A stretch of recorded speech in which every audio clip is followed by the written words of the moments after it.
En Adipados creemos que es fundamental el desarrollo personal y profesional como factor de cambio para hacer del mundo un lugar más justo. Porque al conocernos y educarnos podemos desarrollar nuestros talentos de forma para ayudar al resto.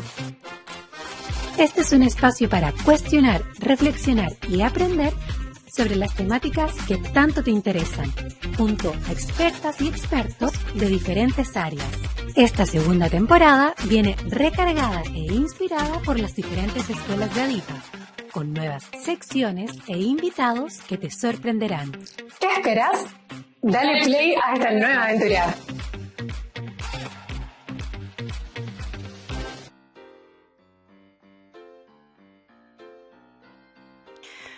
Hola, ¿cómo están? Les damos la bienvenida a un nuevo capítulo de Adipados para seguir conversando sobre esas temáticas que tanto les gustan. Hoy estaremos hablando sobre la medicina del estilo de vida para conocer cuáles son sus fundamentos, principios y su aplicación en el contexto actual, entendiendo que a veces en la vida hay varias dificultades para ponerla en práctica.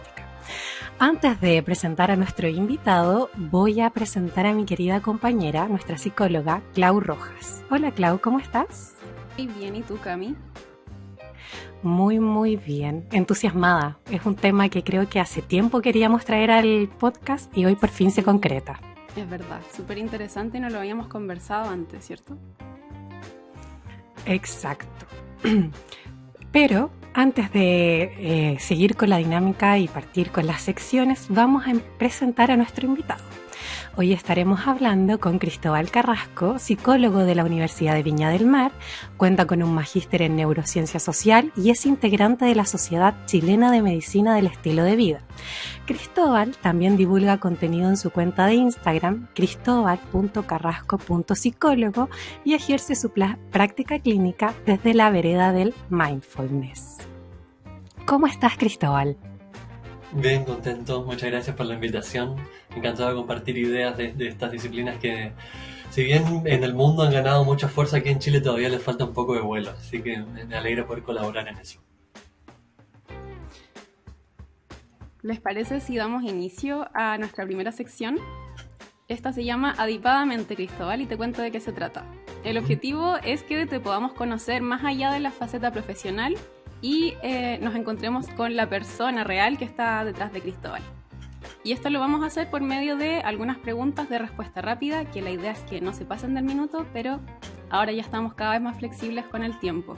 Así que vamos a comenzar por la primera y quiero que nos cuentes quién es Cristóbal. Bien,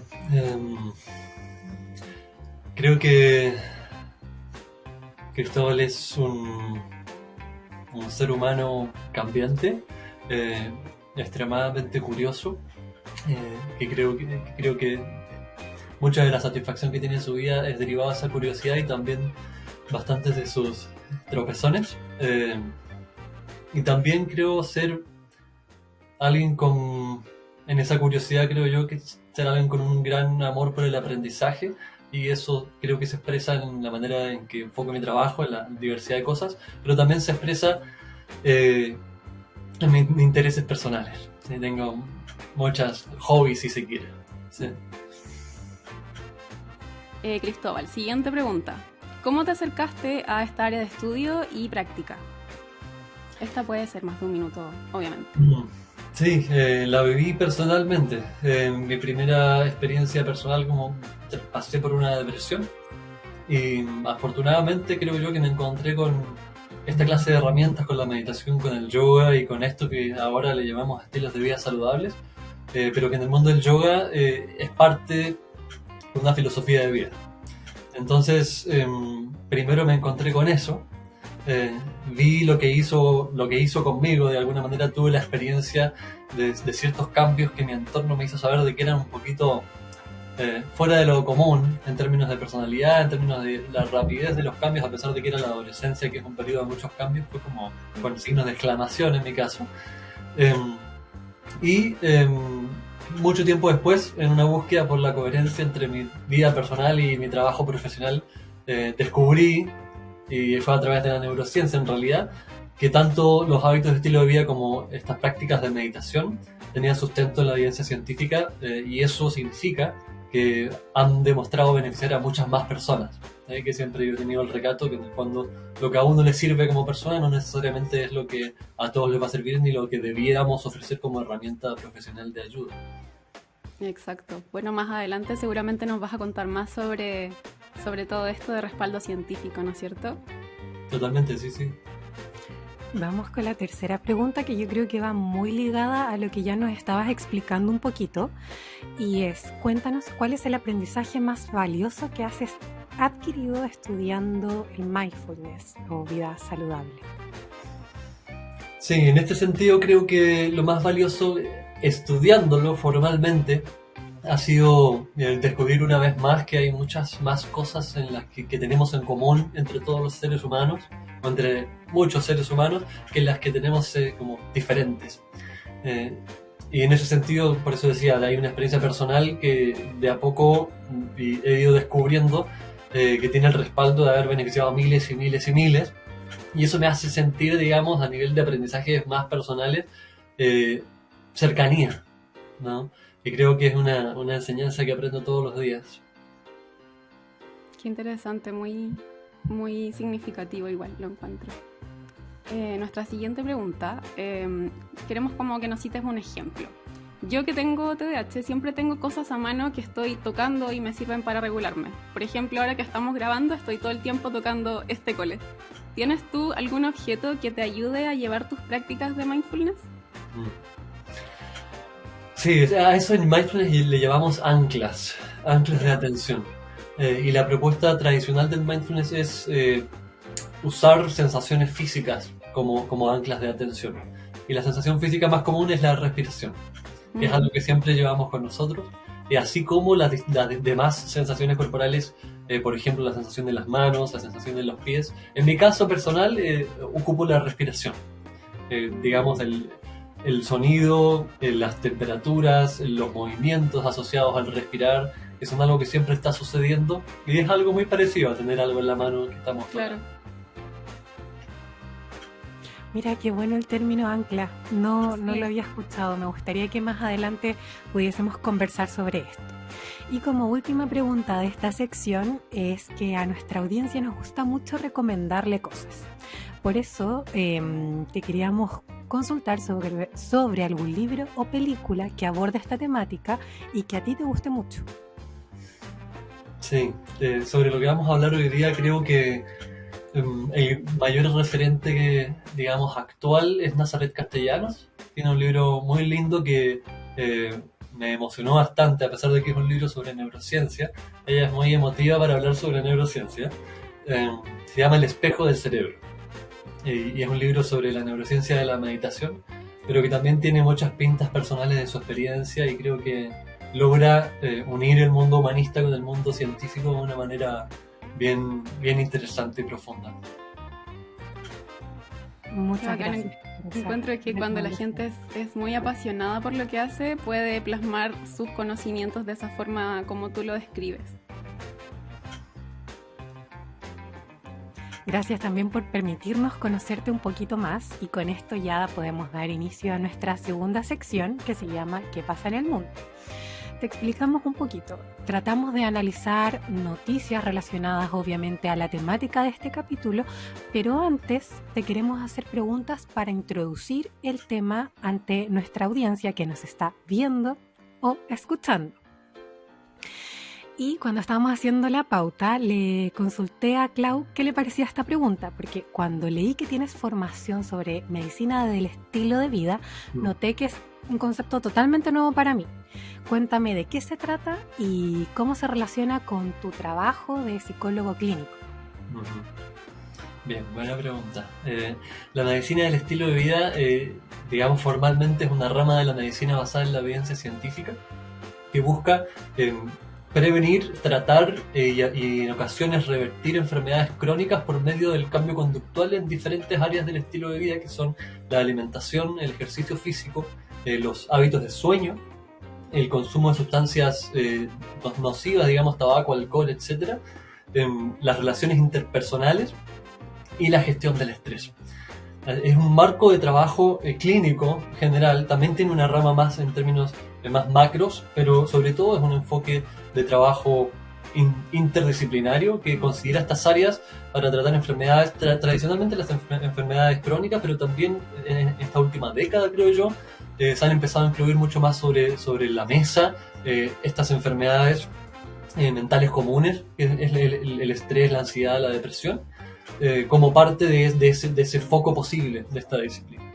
Y tal vez es importante también decir que cuando digo medicina basada en la evidencia, quiere decir que no es una medicina alternativa, no es una medicina complementaria, sino que es un marco de integración entre estrategias convencionales, por ejemplo, estrategias farmacológicas, psicoterapéuticas, en salud mental, con estas otras estrategias de cambio conductual en áreas específicas, con criterios específicos para cada circunstancia.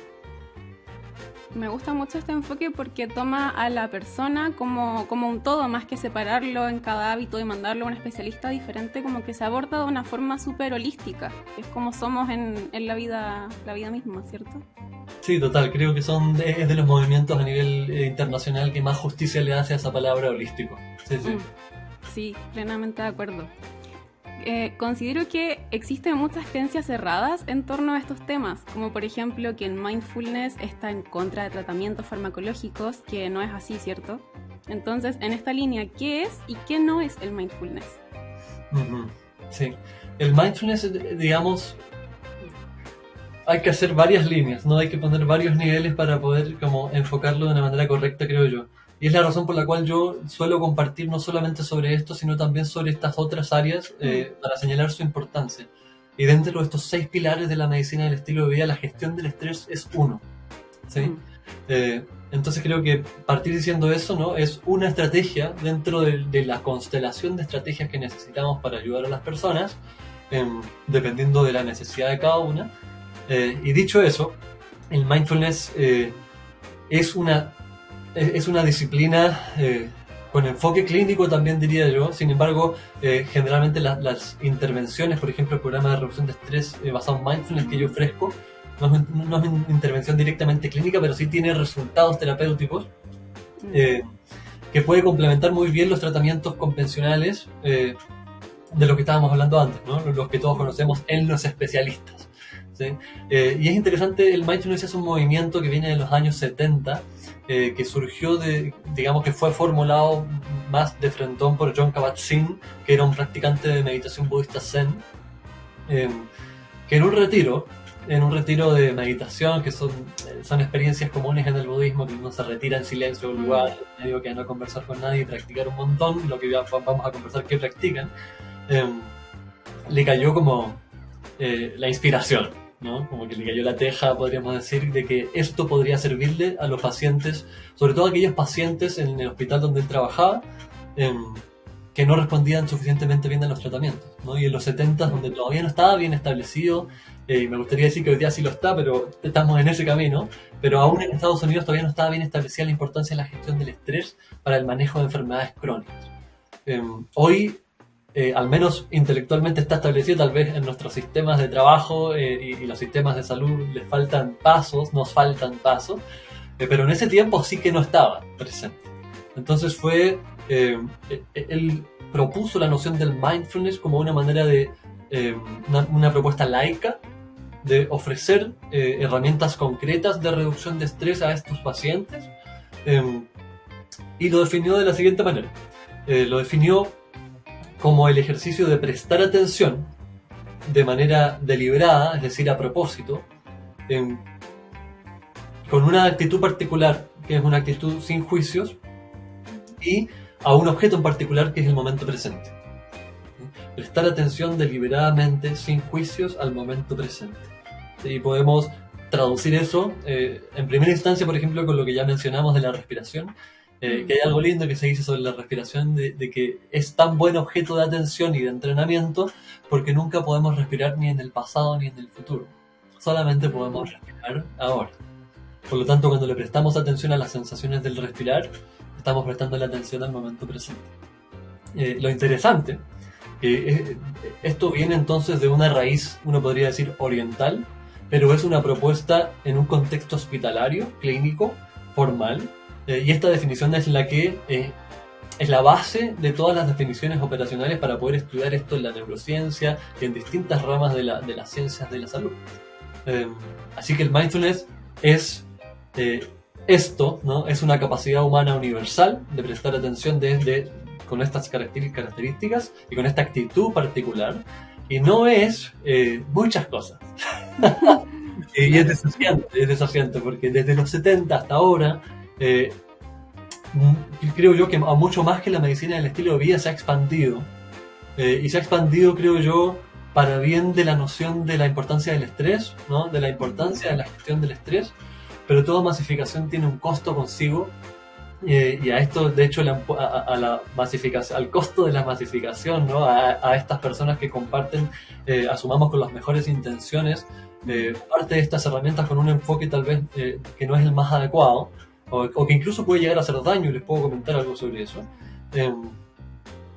Le llaman Mac Mindfulness, y que es una manera de decir como mindfulness chatarra, ¿no? Y hay una manera de hacerlo mal, ¿no? Y hay un requisito fundamental que no es suficiente, pero sí es totalmente necesario para poder ofrecer esto y tener, digamos, algún piso de certidumbre respecto al beneficio que puede dar, que es practicar. No quiero spoilear, pero en Comunidad Adipa alguien hace una pregunta relacionada a esto y creo que ahí podemos desarrollar esto último que nos comentaste. Sí, total. Solamente como para poner la lista, ¿no? Como qué es esto, ¿no? Y qué no es relajación, a pesar de que cuando practicamos, hacemos prácticas de mindfulness, puede surgir la relajación como una de las respuestas posibles. Tampoco es concentrarse, tampoco es controlar la mente, ni controlar las emociones, ni controlar los pensamientos. Que son como nociones muy popularizadas, probablemente alimentadas por el Mac Mindfulness y muchas otras cosas. Y yo creo que sobre todo alimentadas por personas que con un espíritu de ayudar comparten esta clase de cosas sin tener la experiencia necesaria. Porque nadie que haya practicado puede decir que es posible controlar la mente ni controlar las emociones. Es como una bandera, no quiero decir bandera roja, pero es un marcador de que la persona con la que estás conversando no ha practicado lo suficiente. Qué interesante eso último. Dentro de lo que nos mencionaste, me quedó en la mente la palabra desafíos, de que hay bastantes desafíos. Y nuestra última pregunta, antes de partir a las noticias, apunta a eso, como que nuestro ritmo de vida nos ha llevado a estar permanentemente acelerados en todos los ámbitos, siempre buscando la inmediatez. ¿Crees que desde esta vereda podemos comenzar a cambiar esta realidad? Creo que es una herramienta valiosa para hacerlo. Sí, creo que no es un enfoque suficiente, pero sí es un enfoque que puede ser transversal a las diversas estrategias que necesitamos tomar en la crisis de salud, y la crisis de salud mental como la que tú estás describiendo, ¿no? Como esta sensación de nervios, de prisa, de bajo ánimo permanentes, son el costo de nuestro estilo de vida actual realmente. Y prestarle más atención probablemente, por un lado, trae alivio a los síntomas, pero también nos damos cuenta de más cosas. Y ese darse cuenta permite tomar acciones en esas otras dimensiones también. Entonces creo que sí puede ayudar, pero hay que embarcarlo dentro del enfoque mayor que es necesario. Súper, muchas gracias por adentrarnos ya en esta materia.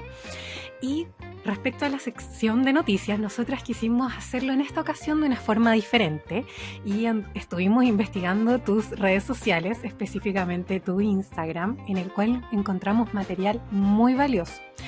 Y te queríamos consultar acerca de un post en específico. Te cito.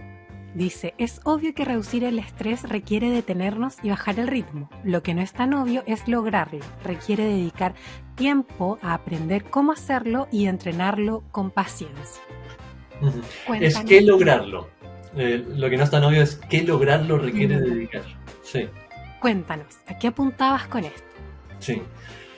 Apuntaba a que reducir el estrés no requiere de una pastilla, sino de un aprendizaje, ¿sí? Por eso digo entrenarlo con paciencia y constancia, porque y a mí me gusta poner el ejemplo los deportes, ¿no? Yo soy muy malo en los deportes de balón, por ejemplo, y siempre que digo soy malo, digo, bueno, todavía no debería decir que soy malo porque nunca practiqué. Me ponen con una pelota de fútbol y podría decir soy lo peor, ¿no? Como que es que no puedo ni avanzar ni ninguna cosa. Pero la verdad es que me falta entrenamiento, ¿sí?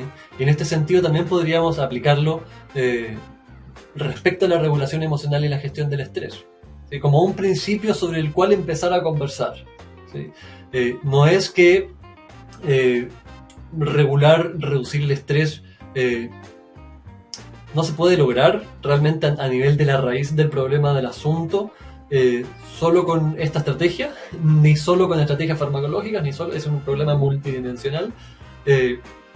Y lo que propone el mindfulness es que hay una parte que está en nuestras manos, es entrenar nuestra atención, ¿sí? Y digamos, hay personas que dicen, William James decía, la realidad es aquello a lo que le prestamos atención. William James es uno de los fundadores de la psicología, y a lo que se refería es a cómo funciona el cerebro y la atención para construir lo que consideramos realidad. Es decir, el marco de cosas dentro de lo cual están los estresores, las cosas que nos estresan. Y cuando aprendemos a orientar nuestra atención, ¿sí? Ahí primero es un entrenamiento, requiere trabajo, requiere tiempo, requiere instrucción en muchos casos, a pesar de que es una capacidad natural, también lo es correr, también lo es jugar con balones, pero requiere una instrucción para, avanzar en el camino que ha demostrado ser el que beneficia la sintomatología a nivel de salud mental y física, y también a nivel de lo que curiosamente coinciden, el enfoque que por miles y miles y miles de años han practicado las tradiciones orientales. Entonces a eso me refiero que muchas veces ocurre que en este afán de simplificar, y yo también lo hago, ¿no? Lo simplifico lo más que puedo para atraer a personas y que se interesen, probablemente practicar una vez 5 minutos o una vez por semana 5 minutos no va a tener los efectos que se prometen, ¿sí? La mayoría de los efectos que se promocionan, incluidos los que yo mismo difundo, son resultado de un entrenamiento mínimo de 2 meses, de 8 semanas de entrenamiento diario, dedicando 30 a 45 minutos al día. A eso me refería, ¿no? Como es una tremenda oportunidad, pero hay que dimensionarla, ¿no? Y bajo tu experiencia, creo que me surge la duda, ¿uno lo puede iniciar esta práctica de manera individual o si se requiere de una guía? Sí, sí puedes. Sí puedes.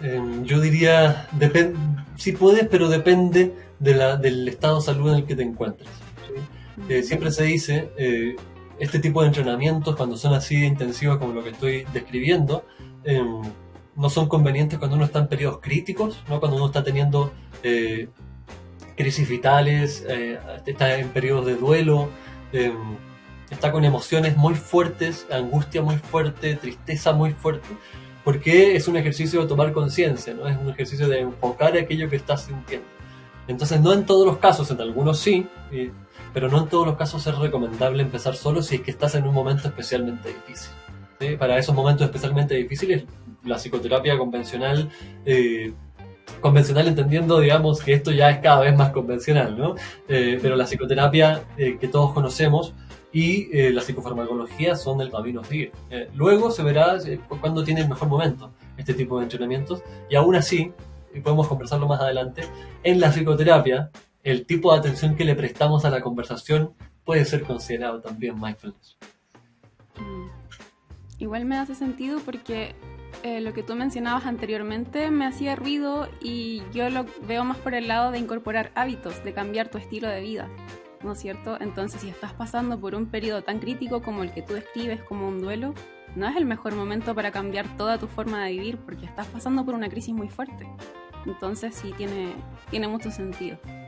Sí, totalmente. Entonces, si no estás y a mí me llegan muchas personas que tienen este ímpetu preventivo, yo le llamo así, de pronto es muy técnico y no es tan inspirador decirlo así, pero yo le digo que celebro el ímpetu preventivo, cuando no están mal, están bien, pero quieren prepararse para las dificultades y quieren aumentar su nivel de satisfacción con su vida, quieren prepararse para las dificultades, quieren ver si es que pueden mejorar su relación con sus emociones. Tal vez se consideran, en general hay muchas personas que se consideran personas nerviosas,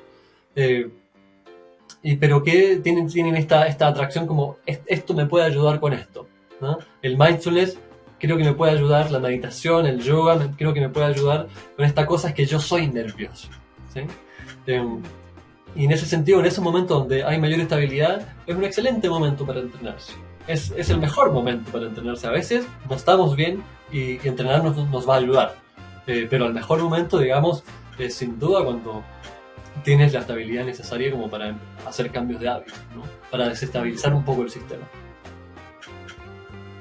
Qué importante es esta información. Yo creo que más adelante vamos a hablar sobre lo que nos puede generar las redes sociales y la falta de ellas. Entonces, ya para dar paso a la siguiente noticia, te quería preguntar sobre qué condiciones elementales se deben considerar para que una persona pueda mejorar el estrés desde las prácticas como el mindfulness. Bien, hay que definir el estrés primero, porque acabas de usar también un término que es importante como aclarar.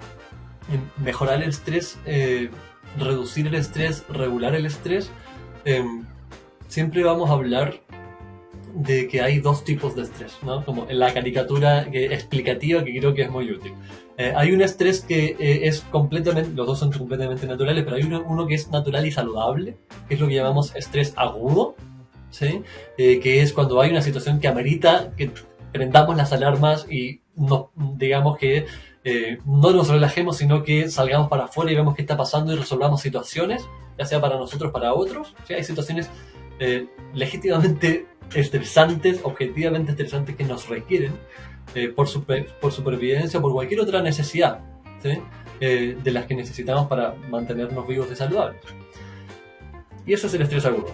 El estrés que queremos reducir no es ese, porque si fuera que cuando nos estresamos llegamos a un pic de estrés y cuando baja ese pic de estrés volvemos a estar tranquilos, no necesitaríamos reducir nada, porque ya no lo tendríamos. Cuando las cebras corren de los leones están súper estresadas, y cuando dejan de correr de los leones ya no están estresadas, no están reflexionando respecto a lo terrible que estuvo la persecución y ninguna de esas cosas, y tienen mecanismos fisiológicos, de hecho, que les dan tiritones y cosas para liberar esa tensión y esa acumulación química que tuvieron durante la situación agudamente estresante, pero no se quedan rumiando, como lo hacemos los seres humanos.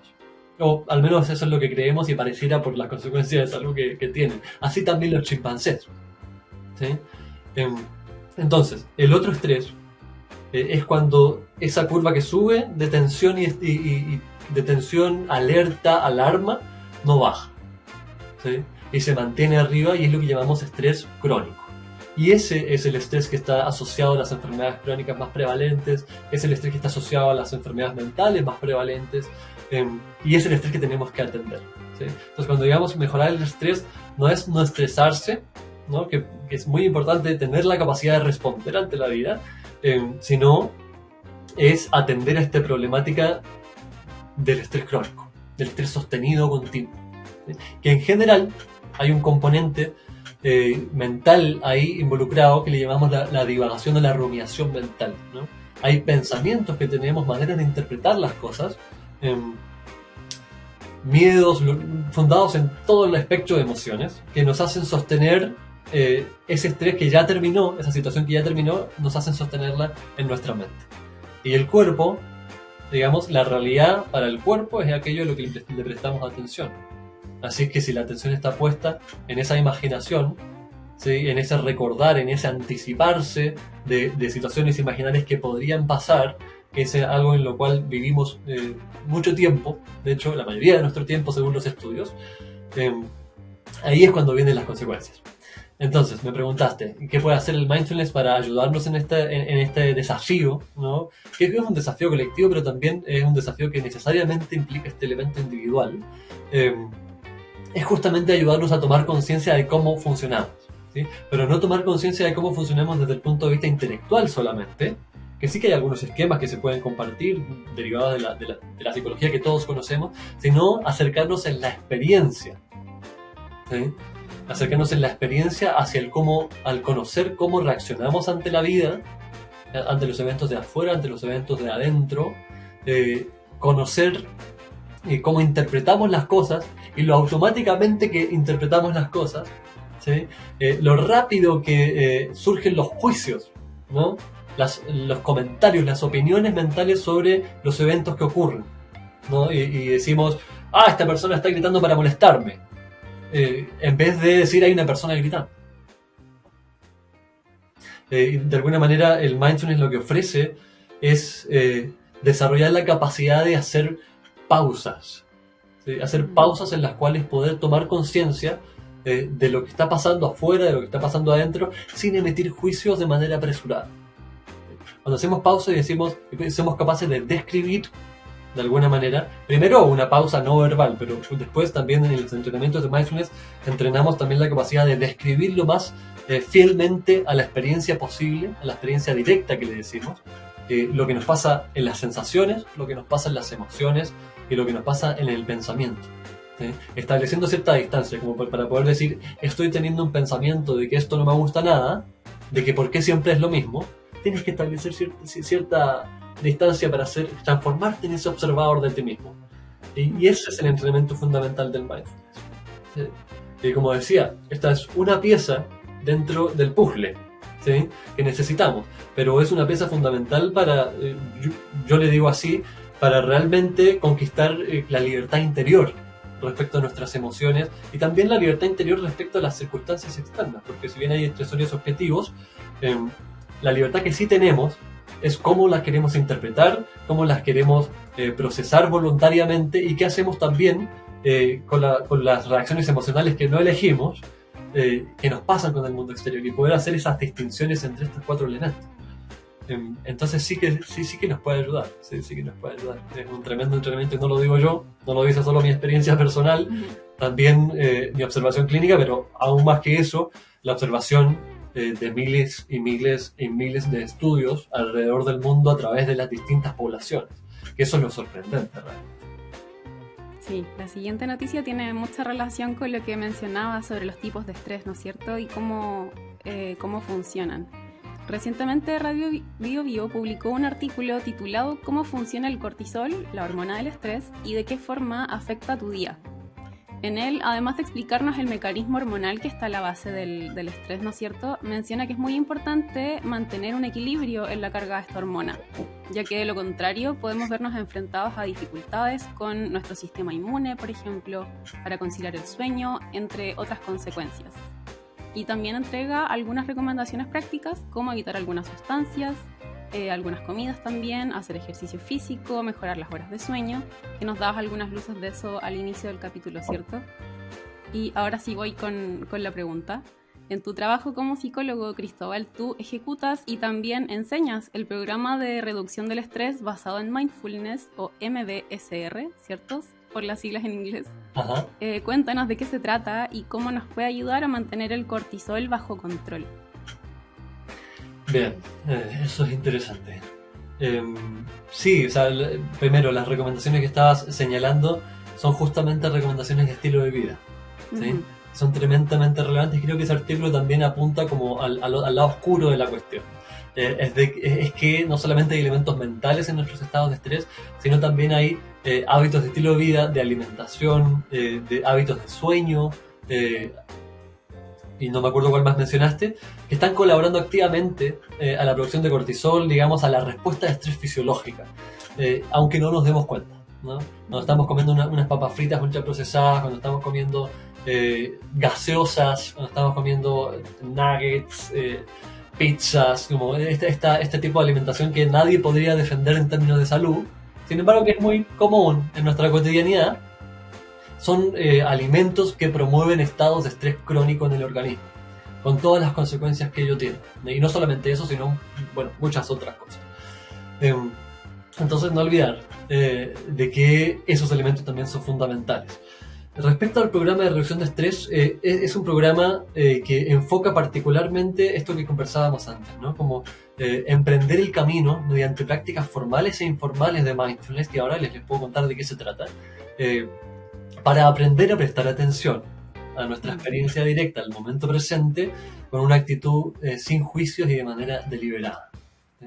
Uno podría resumirlo así: son un programa de 8 semanas de entrenamiento que se te requiere practicar de manera diaria por 45 a 60 minutos, prácticas formales y otros ejercicios que se van proponiendo, y que realmente es, digamos, la fuente de la mayoría de la evidencia científica disponible, no solamente respecto a la efectividad del mindfulness, sino también a la importancia de la gestión del estrés en multiplicidad de condiciones de salud física y mental, ¿sí? Este es como el protocolo de intervención de miles y miles de estudios.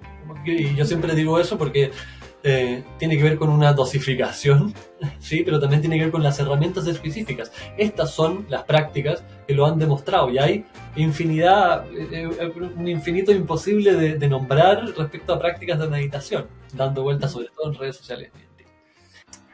Así es que este programa es, como les decía, yo le llamo un entrenamiento, ¿sí? Se le dice un programa, hay muchas maneras de traducir esto, pero principalmente creo yo que es yo le llamo que es como un viaje hacia uno mismo, y es un viaje, digamos, para el cual también hay que hacer preparativos, como cuando uno se va de viaje, ¿no? Cuando uno se cambia de casa o cuando uno se va de paseo por 2 meses o un mes o algo así, hay que ajustar cosas, ¿no? Hay que crear esa hora de práctica diaria, hay que apartar las 2 horas y media, 3 horas que duran los encuentros grupales semanales, y obviamente hay que tener muy claro las motivaciones que nos llevan a inscribirnos, ¿no? Que es algo muy bonito que uno escucha, que, como les decía, hay motivaciones en términos de alivio, pero también hay motivaciones en términos que yo les diría preventivos, ¿no? O en términos que uno diría positivos, ¿no? Quiero estar mejor, no me siento que estoy en un pésimo momento ni en un mal momento, pero sé que puedo estar mejor, sí logro relacionarme de otra manera con mi mente, con mis emociones y con mi cuerpo.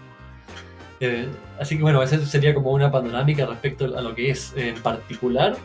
Diría que son, dependiendo de dónde tracemos las líneas, 6 o 7 prácticas formales, y a las prácticas formales de mindfulness le llamamos a la que vemos a la persona sentada practicando meditación, a la que vemos a la persona en el mat practicando algún estilo, digamos, un estilo particular de yoga que le llamamos movimientos conscientes, que digamos que hace mucho énfasis en la conciencia de las sensaciones del cuerpo durante los movimientos y las posturas.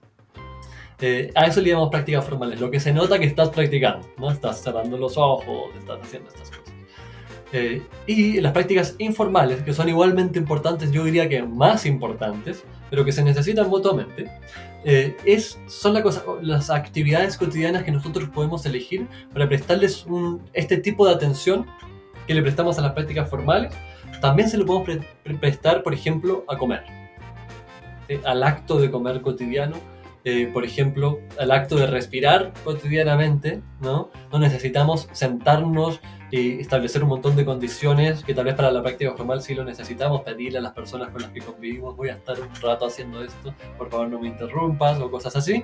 Pero las prácticas informales realmente estás viviendo, pero con el agregado, uno podría decir, con el tono de la atención, como si estuvieras meditando, uno podría decir.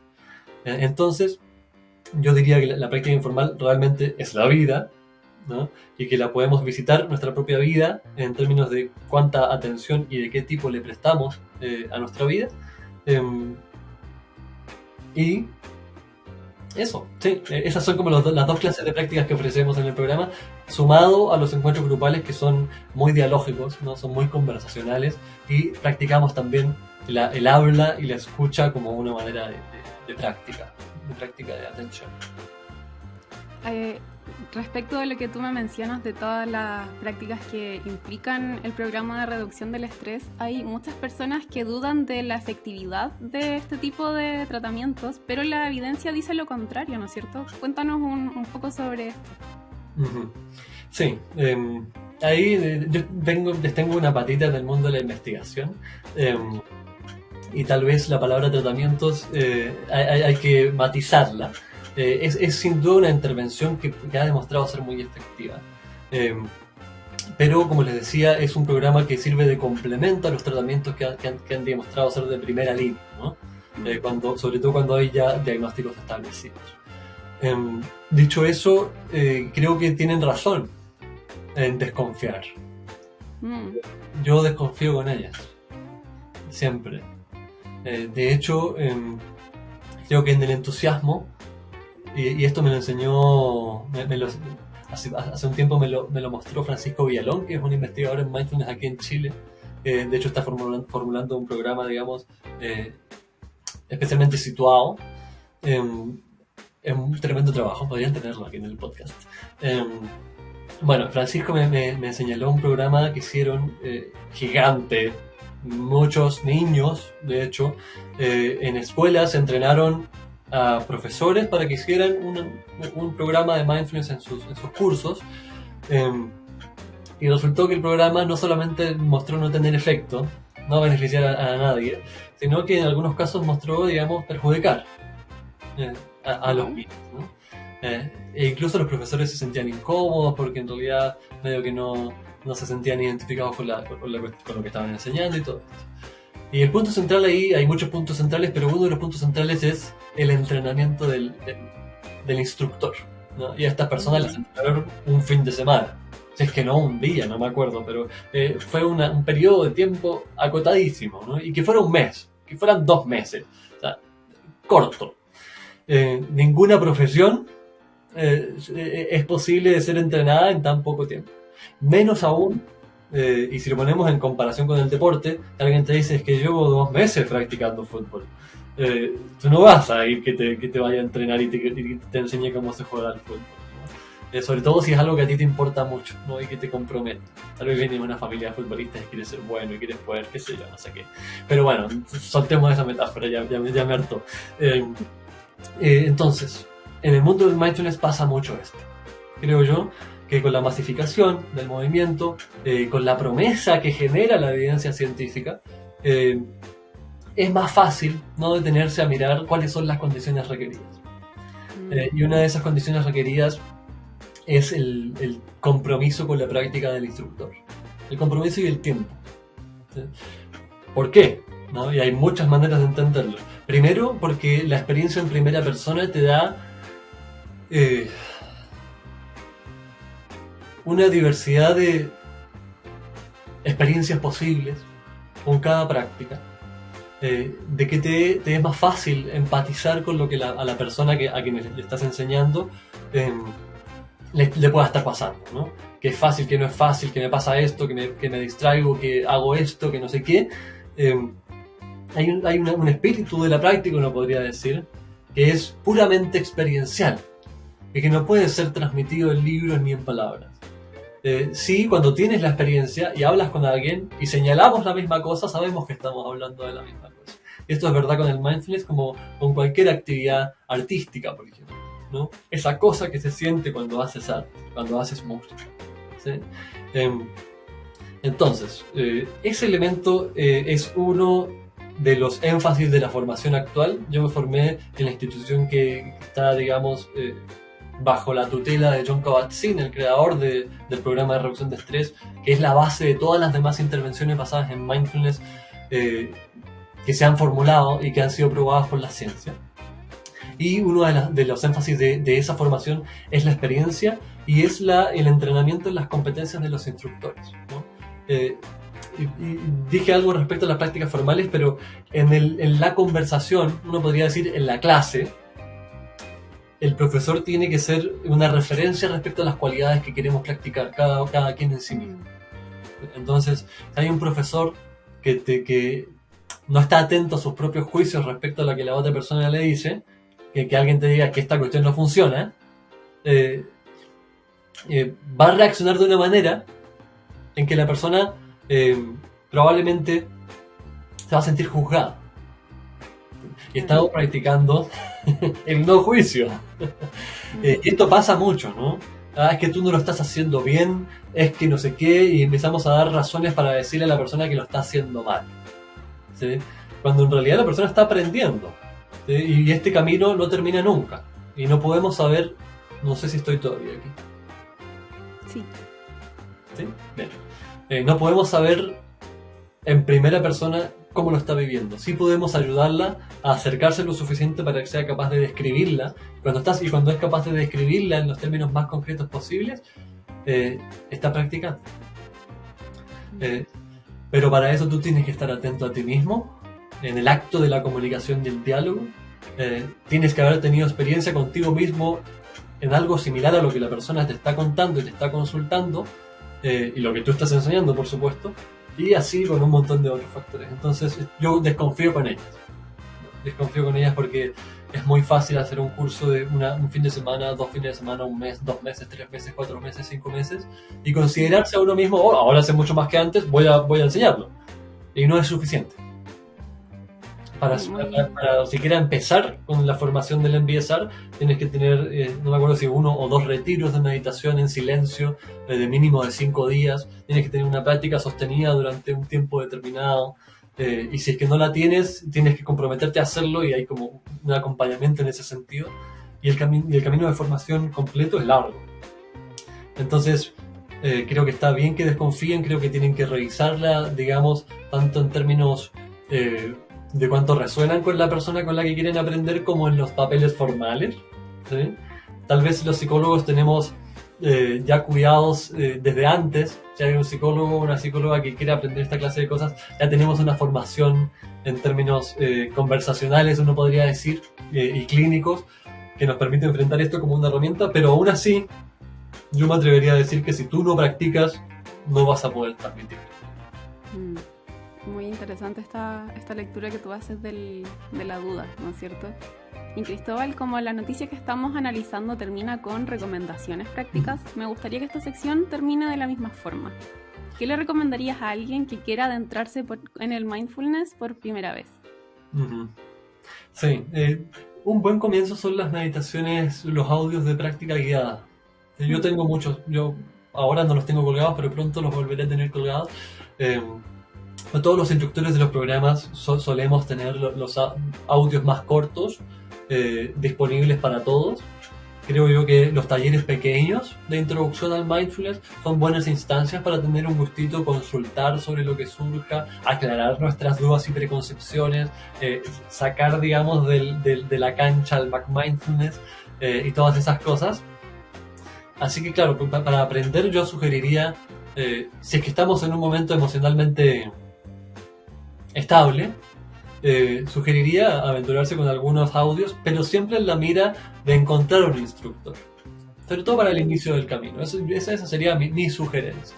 Al menos yo no soy, personalmente nunca me he aventurado a una práctica sin haberla aprendido directamente de alguien, ¿no? A quien poder consultarle, pero es que lo estoy haciendo bien, poder tener la certeza de que estoy practicando en la dirección que quiero. Creo yo que esa podría ser una sugerencia inicial. Y si es que esto aparece como una oportunidad de alivio para una situación estresante, creo que lo más conveniente es conversarlo con el psicólogo, la psicóloga, la psiquiatra, el psiquiatra con quien te estés tratando. Si es que no tiene información sobre esto, invitarlo, decirle tengo interés en esto. Y bueno, si hay psiquiatras y psicólogos escuchando esto y que no tienen información, creo que está bueno. Escríbanme, que yo les mando Facebook. Perfecto. ¿Les parece si pasamos a nuestra siguiente sección, Cami? Me parece. Pasemos a Comunidad Adipa. Esta sección se trata en que nosotras le damos la voz a nuestra querida comunidad y ¿cómo lo generamos? A través de nuestro Instagram, Clau generó una dinámica preguntándole a las personas qué les interesa saber sobre el capítulo de hoy y seleccionamos en particular 2 audios que te queremos mostrar. Voy a ir con él primero. ¿Me avisan si se escucha bien o no? Hola, habla Siria, soy mamá de 2 niños. Entiendo solo los beneficios del mindfulness, pero quería preguntar, ¿es recomendable igual trabajarlo con niños que están entrando en la adolescencia? Y de ser así, ¿cómo lo puedo hacer? Gracias, Siri, por tu pregunta. Muchísimas gracias. ¿Silvi dijo? Siria. Siri. Siria. Ah, ya, genial. Siria. Creo que la mejor oportunidad para enseñarle a tus hijos es practicarlo tú misma. Es contagioso.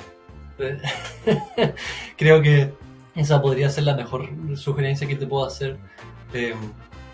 Eres el referente principal probablemente, o uno de los referentes principales en la crianza de tus hijos. Y los hijos son esponjitas. En la adolescencia temprana de pronto empiezan a aparecer ciertas distancias, pero aún así, sobre todo ahí, es importante que entendamos nuestra capacidad de observar nuestras propias reacciones para poder responder de la manera, digamos, ante todas las novedades que seguramente estás teniendo en tu proceso de crianza, para poder responder de la manera en que tú elijas y no de la manera en que dicten las reacciones automáticas, digamos. Entonces, en primera instancia diría eso, y en segunda instancia, creo que en la infancia y la adolescencia es muy importante, recordar que somos referentes, y esa es el primer plano de toda crianza y enseñanza. Y segundo, creo yo que es motivar a que los chicos y las chicas se involucren con actividades que despierten su interés. ¿Sí? Probablemente si a ti te despierta el interés esta clase de cosas, y ellos ven que a ti te despierta ese interés, es posible que también despierten ellos, pero es posible que no.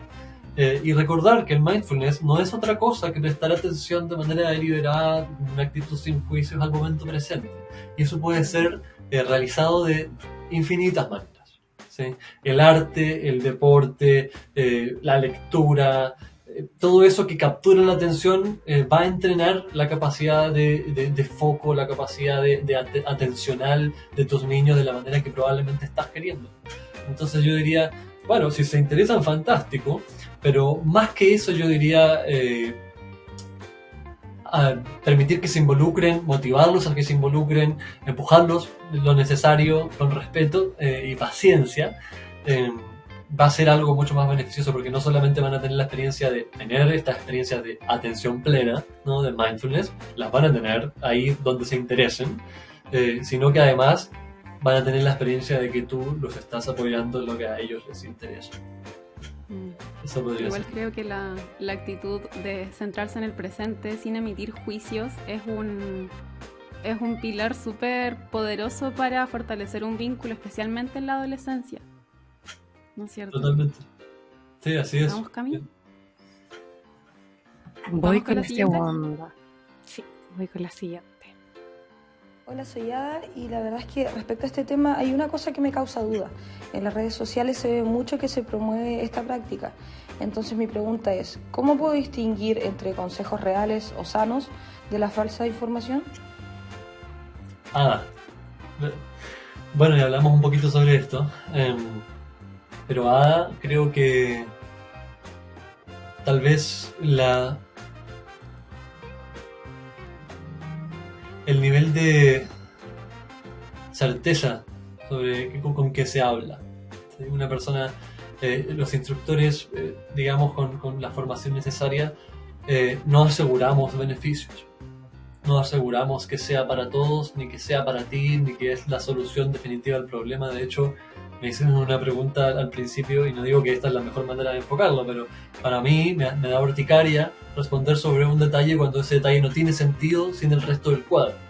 Y en este sentido, los beneficios de esta clase de entrenamiento no son solo por la práctica, de hecho, también son por el proceso grupal, también son por todo lo que tú haces para estar ahí asistiendo, también son por la motivación que te llevó ahí. O sea, hay una multiplicidad de cosas. Entonces creo que escuchar la certeza, la seguridad con la que se habla, y si aparece o no aparece esta pregunta, como a ver si te sirve a ti, ¿no? Podría servirte, le ha servido a muchas personas, que es lo que sí que se puede afirmar, podemos decir, le ha servido a muchísimas personas en distintas condiciones, pero que a todas las personas les va a servir en este momento, cualquiera que sea su circunstancia, eso es un error digamos, fundamental. Y es más, hay tipos de condiciones en salud mental, sobre todo, que no lo hacen lo más recomendable. ¿Sí?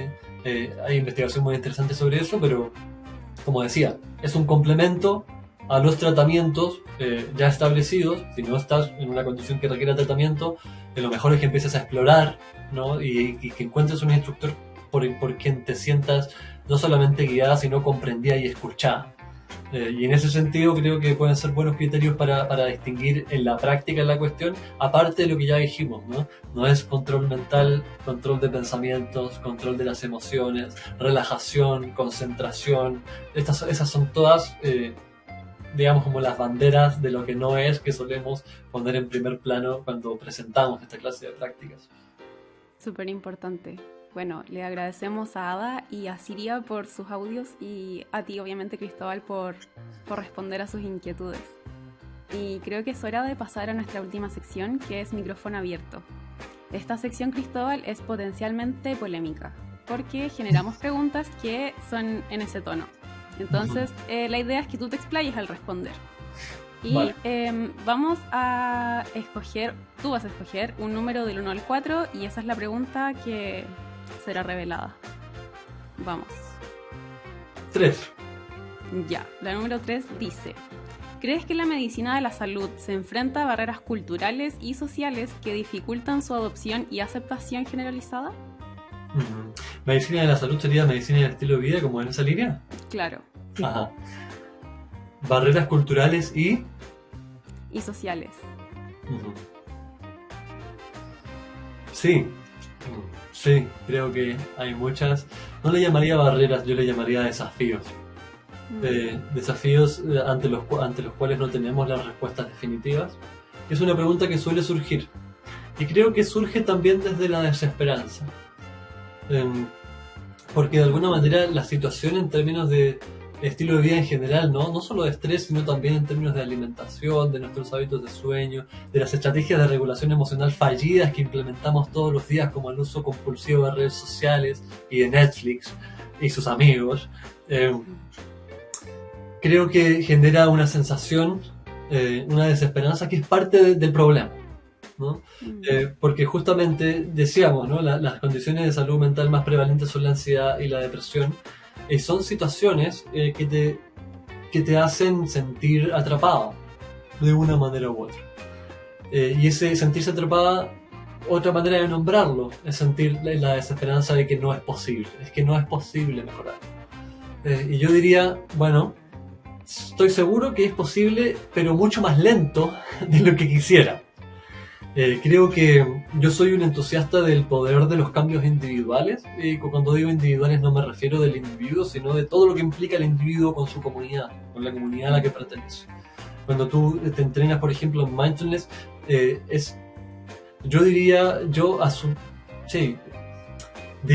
me atrevería a decir de que es imposible que las personas con quienes convives queden sin ser afectadas.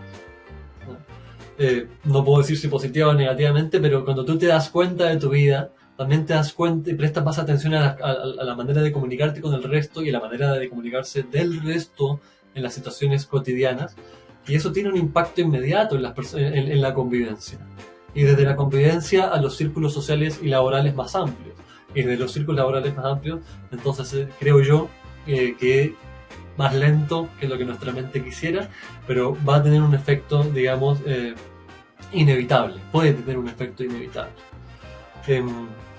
También creo que, de hecho, en el seminario que dimos apareció esta pregunta como, ¿esto no es posible? Un comentario respecto a las propuestas de alimentación saludable como estrategia para promover la salud mental. Que hay evidencia muy interesante respecto a eso. Y yo diría, bueno, sí, es difícil, ¿sí? Hay ciertos mitos al respecto, ¿no? Ciertos mitos, por ejemplo, mitos respecto al mindfulness que vemos ahí, de que solo es posible practicarlo en absoluto silencio, tienes que tener las condiciones ideales, no tienes que tener interrupciones, tienes que ser un monje budista, tienes que ir al Himalaya y a la India, digamos en escalada. Y esos son mitos en el fondo que surgen desde el nunca haberlo practicado y no haber tenido un entrenamiento, digamos, suficientemente íntegro. Porque al final de los programas eres tú quien queda a cargo y responsable de cómo quieres seguir practicando, si es que te hizo sentido lo que compartimos. Y como les decía antes, el espacio principal de práctica, el más importante, es el espacio cuando no estás practicando de manera formal. La práctica formal es como el gimnasio para el deporte que es la vida, ¿no? Si uno corre y quiere ir al gimnasio para fortalecerse, evitar lesiones, mejorar tu rendimiento en correr, y así también uno hace las prácticas formales para mejorar su vida, ¿no? Para mejorar su cotidianidad con su mente, sus emociones y sus relaciones. Y esto es así al punto, por ejemplo, que Claudio Araya, que es uno de los mayores referentes del mindfulness en Chile, es parte de los que lideran una concepción del mindfulness que le llaman mindfulness relacional, ¿no? Que es una manera de poner de manifiesto esto que estoy diciendo. Y también Francisco Villalón, su propuesta es una propuesta de intercuidado basado en mindfulness. Entonces creo que si lo tratamos como desafíos, probablemente podamos despertar un poquito más de motivación y esperanza para abordarlo. También creo que esa desesperanza tiene que ver con justamente el problema que queremos atender, ¿no? Como las condiciones de salud más prevalentes, las condiciones de salud mental más prevalentes, que son el estrés, la ansiedad y la depresión, tienen este componente de sentirnos encerrados y sentir que las cosas no pueden cambiar. Y en ese sentido, creo que justamente el movimiento de mentalidad que tenemos que hacer es hacia el reconocimiento, ¿no? No hacia el negar, no hacia el querer como evitar esas emociones ni esa desesperanza, sino también verla por lo que es, ¿no? Como resultado de una historia y una serie de acciones, acontecimientos, circunstancias. Obviamente habrá que hacer análisis desde muchos puntos de vista diferentes, pero respecto a la medicina y el estilo de vida hay que considerar de que es un enfoque, si bien desafiante en este sentido, en el sentido de que cuestionar lo que comemos, cuestionar también alimentos que están muy presentes, por ejemplo, en la cotidianidad, como los alimentos industrializados, ultraprocesados, las gaseosas, las cosas en envases plásticos, todas las cosas que tienen más de 3 ingredientes. También alude como a ciertas nociones culturales, ¿no? Es como un poquito como cuestionar la cultura. Y creo que también respecto al estrés es así, ¿no? Es así respecto como... Y también creo que lo que hablamos hoy día respecto a poder distinguir entre el mindfulness como enfoque de trabajo clínico y digamos, y fundado en la evidencia, y poder distinguirlo de estas otras cosas, otras personas queriendo ganarse la vida, usando estas cosas sin tener la experiencia ni la expertise necesaria. Creo que la reacción esta del desconfiar que hablábamos es también parte de esa resistencia, ¿no? Porque sin duda que alguien podría decir, es que ¿cómo voy a aceptar esto? Y esto es algo que escucho bastante en las conversaciones, no en las prácticas, porque cuando uno practica se da cuenta que no se trata de eso, pero sí con la idea de la aceptación radical, ¿no? Del prestarle atención sin juzgar a las cosas. Muchas veces genera la impresión de que tenemos que aceptarlas, ¿no? Cuando es exactamente lo opuesto, ¿no? No podemos hacer nada hasta que las vemos. Y la manera que les estamos viendo filtradas por la clase de interpretaciones que usamos para verlas, es lo que nos tiene como estamos. Así que el camino, el mindfulness, el aporte que puede hacer el mindfulness también tiene que ver con poder mirar las cosas como sin necesariamente patologizar, ni hacer diagnósticos apresurados, ni emitir juicios, digamos, en lo más fundamental, ni opiniones de manera, digamos, apresurada o automática, sino poder dar un paso atrás y ver, bueno, esta es la situación. ¿Cuáles son los factores más importantes a intervenir y todo esto? Y en términos de macros, yo no tengo muchas palabras que aportar. Yo trabajo en el ámbito individual y grupal, pero sí creo que ese trabajo individual y grupal tiene efectos macros a largo plazo. Sí, eso sí que lo creo. Entonces, esos desafíos culturales que plantea la adopción de nuevos hábitos, como estábamos hablando, y también la adopción de hábitos de meditación, creo que son naturales, Sí, porque los seres humanos tendemos a sostener aquellas cosas a las que estamos acostumbrados, y también creo que son el camino, ¿no? Como el obstáculo es el camino, el desafío es el camino que hay que transitar. Y cuando nos encontramos con esa resistencia es justamente porque algo está cambiando, ¿no? Y en ese sentido creo que no es algo que debiera desmotivarnos, sino que alimentar nuestra motivación. En términos de hábitos generales, realmente son cambios conductuales no solo gratuitos, sino que simples. ¿Sí? No por eso fáciles, pero sí simples. De hecho, probablemente, en términos de alimentación, no necesitemos grandes instrucciones. Todos tenemos una noción respecto a qué cosas son saludables y qué cosas no son saludables. Y si simplemente nos guiáramos por ese sentido común, de comer más de las comidas reales que le solemos decir, lo que sabemos que es un alimento, y comer menos de lo que sabemos que no son alimentos, probablemente ya podríamos hacer hartos avances. Y así también con el mindfulness. No son grandes cosas las que tenemos que hacer. De hecho, hay estudios que han evaluado el impacto de las prácticas en el cerebro de hasta 8 minutos. Un audio de 8 minutos, sin ninguna clase de entrenamiento, ya genera una ruptura en la inercia del estrés crónico. Y esto, digamos, en términos de marcadores biológicos. Y si esos 8 minutos o 5 minutos, yo apostaría por 5, que es la primera tarea que yo le doy a mis pacientes, digamos, cuando están interesados en esta clase de prácticas, practica 5 minutos, o sea, percibe tu respiración 5 minutos, vemos cómo se hace, y el impacto que eso tiene a mí me parece sorprendente, ¿no? Sin duda que no va a llegar al nivel que la evidencia sugiere, porque la evidencia está fundada en esta clase de programas de entrenamientos más intensivos que estuvimos conversando hoy día, pero sin duda que, o sea, a mí no me cabe ninguna duda del efecto, del impacto que tiene y cómo es capaz de abrir oportunidades de cambio, ¿no? El darnos cuenta de cómo estamos es el comienzo del cambio. Y en este sentido estaba como refiriéndome a una de las principales narrativas en contra del mindfulness, de que en el fondo es como aceptar las cosas como son, que sí, pero en el momento, ¿no? Necesitamos aceptarlas para ver qué hacemos. Necesitamos aceptarlas para dejar de reaccionar ante nuestra vida, ante todas las circunstancias que no controlamos y las que controlamos, y empezar a hacer una pausa para ser capaces de responder como queremos. Que eso es lo que no estamos pudiendo hacer cuando estamos en un ciclo de estrés, digamos, en un estado de estrés crónico, o estamos en un estilo de vida lleno de hábitos no saludables, que en general saltan a la vista, ¿no? También a nuestra propia vista, pero es muy difícil romperlos porque no tenemos, yo diría, el entrenamiento necesario para hacer pausas y poder, al mismo tiempo que identificar los impulsos de fumar, por ejemplo, que no necesitamos dar ningún argumento, por suerte, hoy en día respecto a lo inconveniente que es fumar, y es interesante también mencionar de que es un gatillante de ansiedad y depresión recontra identificado, no solamente salud física la arruina, sino también arruina tu salud mental. Sí. Entonces, para poder hacer eso tiene que haber un espacio de darte cuenta, tengo el impulso de hacerlo. Solamente tengo el impulso de hacerlo y no quiero. Y cuando te notas esa contradicción, está la oportunidad del cambio. Así es que creo yo que esos obstáculos culturales y sociales sí que están ahí, y creo que tenemos la gran misión de no solamente distinguirlos, sino estudiarlos seriamente, ¿no?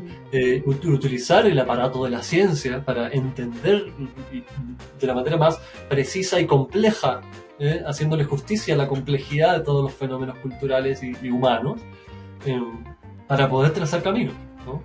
Y hacerlo con paciencia y determinación, y también con constancia y compromiso. Súper. Cristóbal, te agradecemos un montón este espacio de conversación. Sin duda hemos aprendido muchísimo sobre mindfulness y del estilo de vida. Hay cosas que pude desmitificar en mi cabeza, incluso sobre el mindfulness, así que súper agradecida. Te dejamos. Agradecemos. Perdón que te interrumpa, Clau. Personalmente agradezco todo el respaldo científico en esta conversación. La verdad, creo que es muy beneficioso para esta temática. Uh-huh.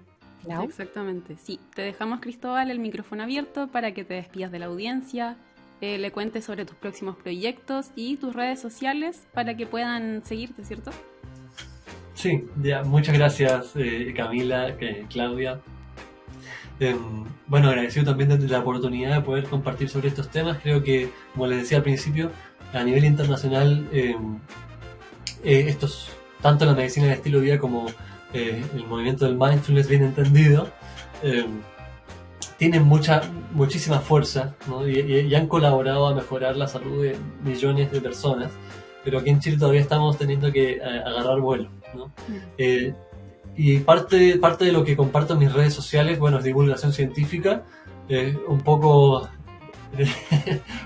directa, tal vez muy densa a veces. Digamos que yo estudio y el paper que estoy estudiando a veces lo resumo y lo pongo ahí, por eso profesionales de la salud. Y también lo que hago es entrevistar muchos otros profesionales, ¿no?